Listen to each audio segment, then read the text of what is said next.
Hello students, आप सभी का मेरी विज्ञान की क्लास में स्वागत है।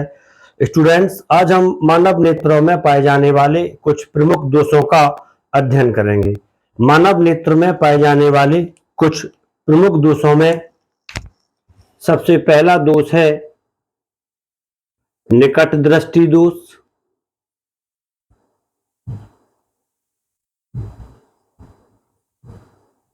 या मायोपिया। निकट दृष्टि दोष या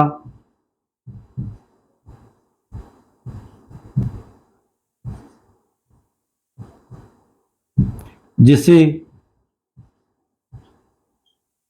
शॉर्ट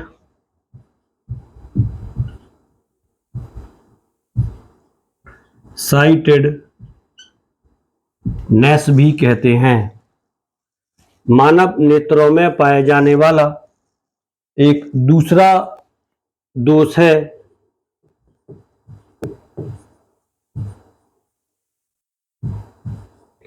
दूर दृष्टि दोष या हाइपरमेट्रोपिया।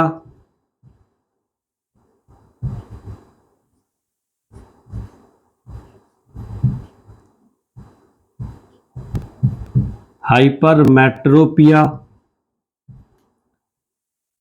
इसे लॉन्ग साइटेडनेस भी कहते हैं। मानव नेत्रों में पाए जाने वाला तीसरा दोष है जरा दृष्टि दोष।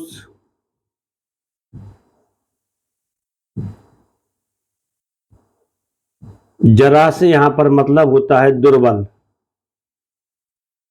या वीक। चौथा दृष्टि दोष है अबिंदुकता।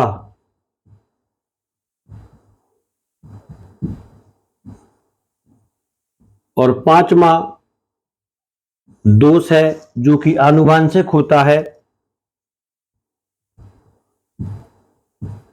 और माता पिता से उनकी संतानों में जाता रहता है, वर्णांधता या कलर ब्लाइंडनेस।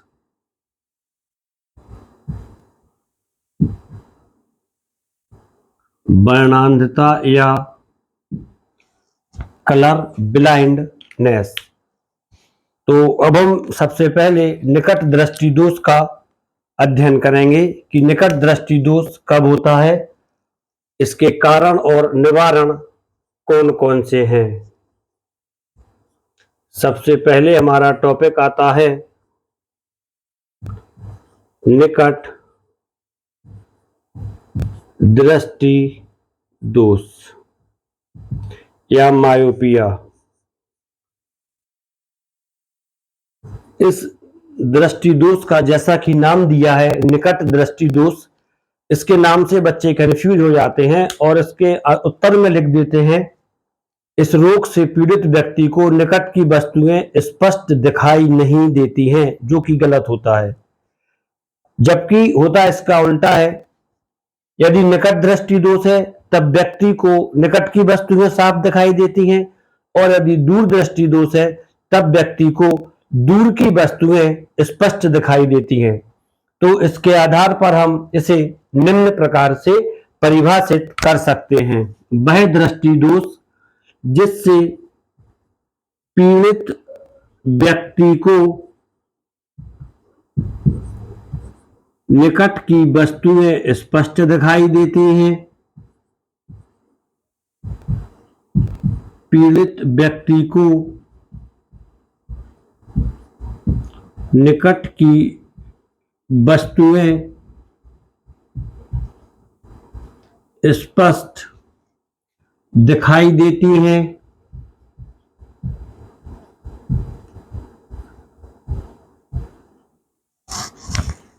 निकट की वस्तुएं स्पष्ट दिखाई देती हैं,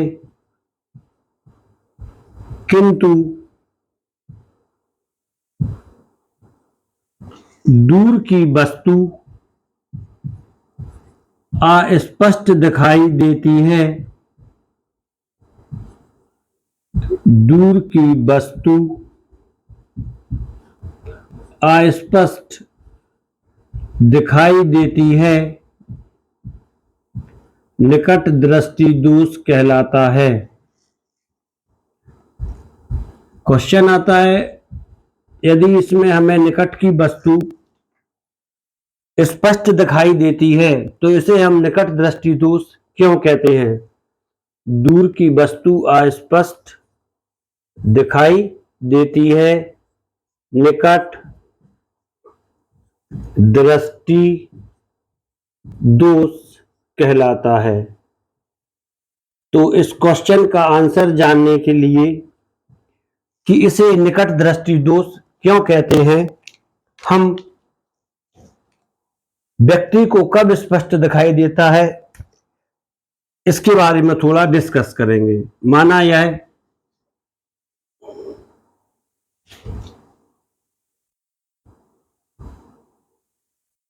एक स्वस्थ व्यक्ति की आंख है, यह इसका नेत्र लेंस है और यह नेत्र गोलक है। यह इसका रेटिना रहेगी, नेत्र गोलक का सबसे भीतरी स्तर, और यह इसका पीत बिंदु रहेगा या येलो स्पॉट रहेगा। यदि आपसे क्वेश्चन पूछा जाए कि व्यक्ति को स्पष्ट कब दिखाई देता है तो आपका आंसर होता है जब वस्तु का प्रतिबिंब रेटिना के पीत बिंदु पर बनता है, तब हमें वह वस्तु स्पष्ट दिखाई देती है। माना यह एक निकट रखी वस्तु है या निकट बिंदु है, इससे आने वाली प्रकाश की किरणें इस नेत्र लेंस पर गिरती हैं और अपवर्तन के पश्चात पीत बिंदु पर एकत्रित हो जाती हैं। तब स्पष्ट है यह वस्तु हमें स्पष्ट दिखाई देगी, क्योंकि इस वस्तु का प्रतिबिंब रेटिना के पीत बिंदु पर बन रहा है। अब यदि हम दूसरी स्थिति देखें,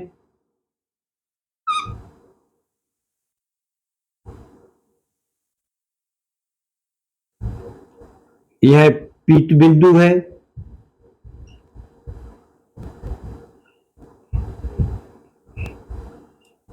और वस्तु दूर है। तब इस अवस्था में दूर या अनंत से आने वाली प्रकाश वस्तु से प्रकाश की किरणें अनंत पर स्थित वस्तु से आने वाली प्रकाश की किरणें अपवर्तन के पश्चात पीत बिंदु पर एकत्रित नहीं होती हैं, बल्कि पीत बिंदु के निकट एकत्रित हो जाती हैं, जिसके कारण हमें दूर स्थित वस्तु स्पष्ट दिखाई नहीं देती है। इसीलिए इस रोग के लिए निकट दृष्टि दोष कहते हैं, क्योंकि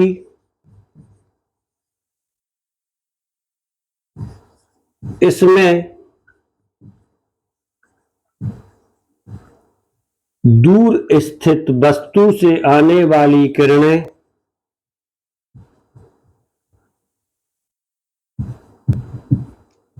दूर स्थित वस्तु से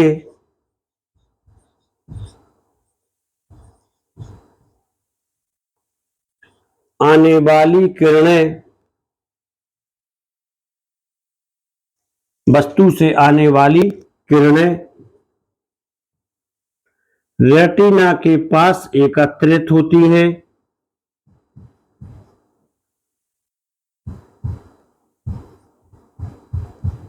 रेटिना के पास एकत्रित होती हैं। रेटिना से मतलब है पीत बिंदु के पास, रेटिना या रेटिना से मतलब यहां पर है पीत बिंदु के पास एकत्रित होती हैं, इसलिए इसे निकट दृष्टि दोष कहते हैं, इसलिए इसे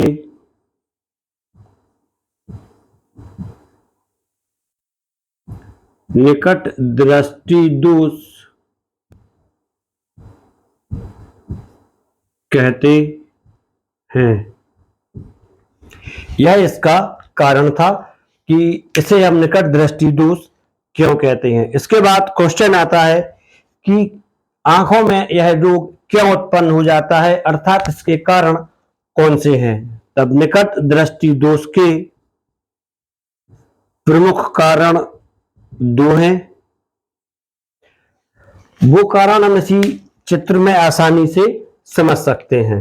हम जानते हैं कि नेत्र गोलक में नेत्र लेंस से लेकर पीत बिंदु तक की दूरी को नेत्र लेंस की फोकस दूरी कहते हैं। यदि इस फोकस दूरी का मान कम हो जाता है, जैसे ये कम हो गया, तब दूर स्थित वस्तु से आने वाली किरणें रेटिना पर स्थित पीत बिंदु के निकट केंद्रित हो जाती हैं और हमें वस्तु अस्पष्ट दिखाई देने लगती है। तो पहला कारण है नेत्र लेंस की फोकस दूरी कम हो जाना। इसका पहला कारण है नेत्र लेंस की फोकस दूरी कम हो जाना।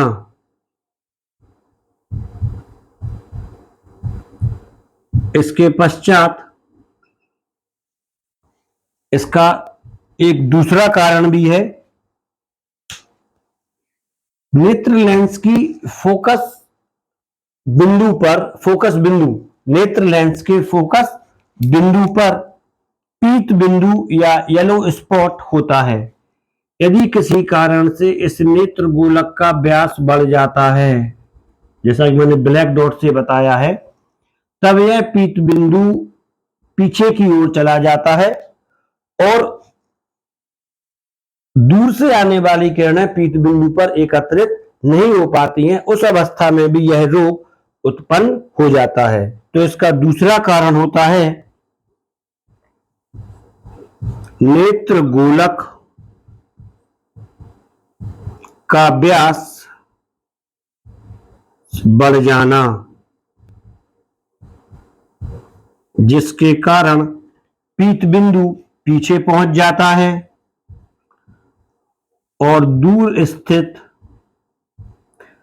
वस्तु से आने वाली प्रकाश की किरणें पीत बिंदु तक नहीं पहुंच पाती हैं।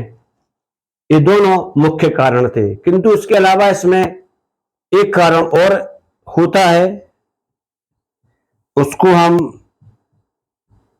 कहते हैं कि इस रोग से पीड़ित व्यक्ति का जो दूर बिंदु होता है, अनंत होता है दूर बिंदु स्वस्थ आंख के लिए, यह अनंत से कम हो जाता है। इसका दूर बिंदु अनंत से कम हो जाता है, या इसको हम लिख सकते हैं दूर बिंदु का पास आ जाना। जब दूर बिंदु पास आ जाता है, तब भी यहां से आने वाली किरणें पीत बिंदु पर एकत्रित नहीं हो पाती हैं। तो यह निकट दृष्टि दोष की परिभाषा, इसे निकट दृष्टि दोष क्यों कहते हैं और इसके कारण से। अब क्वेश्चन आता है कि इस रोग का हम निवारण किस प्रकार से करेंगे। तो स्टूडेंट, इस रोग का निवारण करने के लिए एक सिंपल मैनोमिक्स है। व्यक्ति की आंखों में दो तरह के दोष पाए जाते हैं। नंबर एक निकट दृष्टि दोष और नंबर दूसरा दूर दृष्टि दोष। ये मैनोमिक्स है, आप इसको पहले समझ लें। निकट दृष्टि दोष का हमने निकट लिख लिया और दूर दृष्टि दोष का दूर लिख लिया। निकट इसमें कुल 3 शब्द हैं और दूर इसमें कुल 2 शब्द हैं और इन रोगों के निवारण के लिए क्रमशः उत्तल लेंस और अवतल लेंस का प्रयोग किया जाता है। उत्तल में 3 शब्द हैं, तब 2 से जीतने के लिए हमें 3 की आवश्यकता पड़ती है और 3 से जीतने के लिए हमें 4 की आवश्यकता पड़ती है। तो यदि हम ये लेंस इन रोगों के नीचे लिख दें जिससे कि इससे हम जीत जाते हैं, तब स्पष्ट होता है कि दूर दृष्टि दोष के निवारण के लिए उत्तल लेंस का प्रयोग होता है और निकट दृष्टि दोष के निवारण के लिए अवतल लेंस का प्रयोग होता है। क्वेश्चन आता है क्यों होता है? तब इस अवस्था में हमें थोड़ा अपना कॉन्सेप्ट क्लियर करना पड़ता है। तो अब हम इसी पर चर्चा करेंगे कि इन लेंस का प्रयोग क्यों किया जाता है।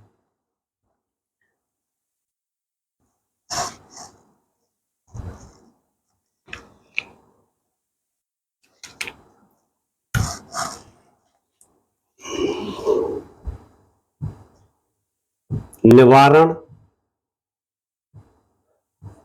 अवतल लेंस के चश्मे के द्वारा अवतल लेंस के